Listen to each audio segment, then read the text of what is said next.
The sea covers over 2/3 of the planet's surface.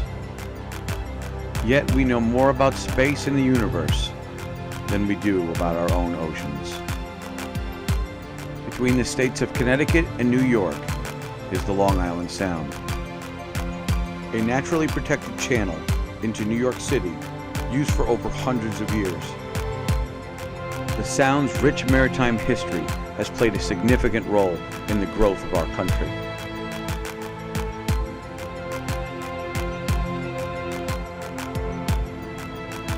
Join us as we explore its unsung residents and its forgotten history.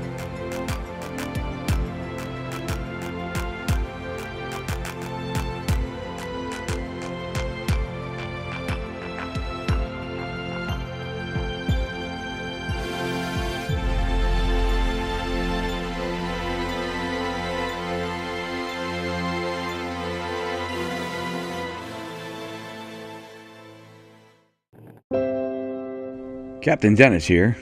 Welcome back. Today we're going to the Scorpion wreck. It's a wreck I found a couple of years ago. It's on the NOAA charts. We call it the Scorpion wreck because of how it came up on our side scan sonar. Just kind of resembled a scorpion the way it laid there.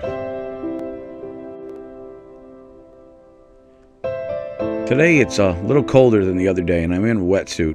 It's a semi-dry suit. It's rated for 46 degrees. I don't know who was wearing it at 46 degrees, but it wasn't me, because at 51 degrees I only lasted about 45 minutes here today. We're only going down to about 23 feet today. These holes right here belong to mantis shrimp, and we're eventually going to get to them, just not this video. These guys are pretty interesting.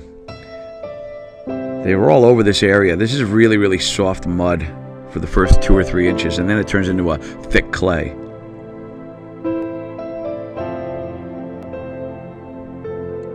Now here we are. There's really not much to look at here. These are 2 engines. They're not steam engines. This is relatively modern. We think it's went down in the 50s or the 60s. The 2 engines indicate that it was a twin screw, so this was a pretty big boat.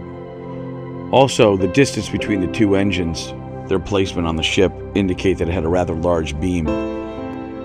This ship gave up a lot of artifacts, just laying even within 3 or 4 inches in the mud.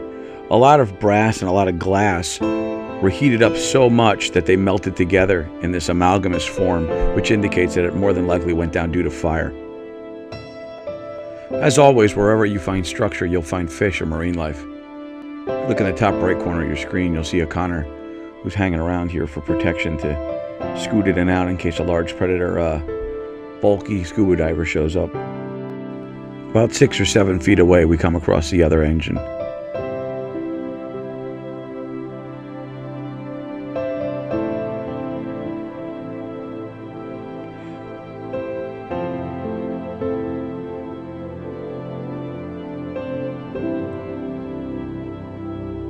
Here's the front of the engine.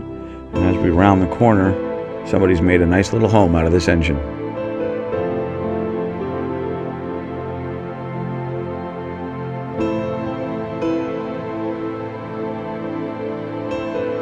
Lobsters don't believe in garbage bags. So when you're swimming along and you see a pile of shells and debris like you do here in the middle right of your screen, you'll have an idea that there's somebody living inside. As they bring their food in, they eat. They shove the shells right out the front door.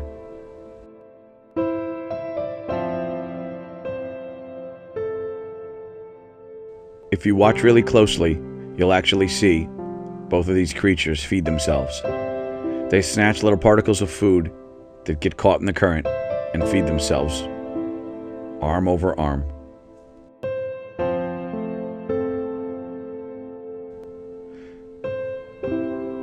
Slow down, buddy. It's all going to go straight to your hips.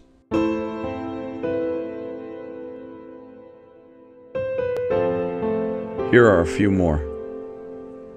They're a lot bigger than they used to be 2 years ago. I think this is another sign that the sound is starting to recover. This was a big surprise.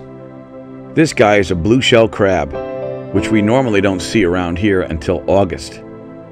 I've been diving Long Island Sound for quite a while, and these are probably the most animated sea creatures we have. They primarily walk, but if they feel threatened, they will swim. Just like that.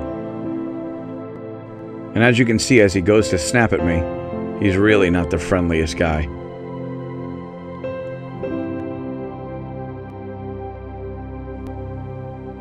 And if you look close, you can see a little tiny flatfish. I'm not sure if it's a fluke or flounder. As you can see, the silt's starting to roll in on the top right. As I make my way back to the anchor line, I take a second to hang out with my little buddy, the lobster here. I think the problem for lobsters is lack of habitat. Wherever I find a hole or a rock, 90% of the time, there's a lobster underneath. If they have a place to live, they'll do just fine.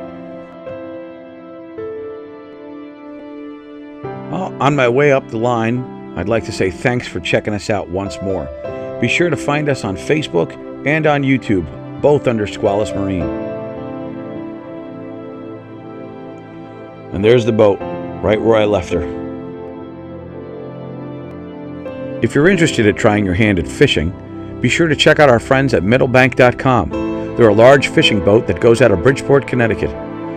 It's a great opportunity to try your hand at fishing or just take your kids out and see how they fare.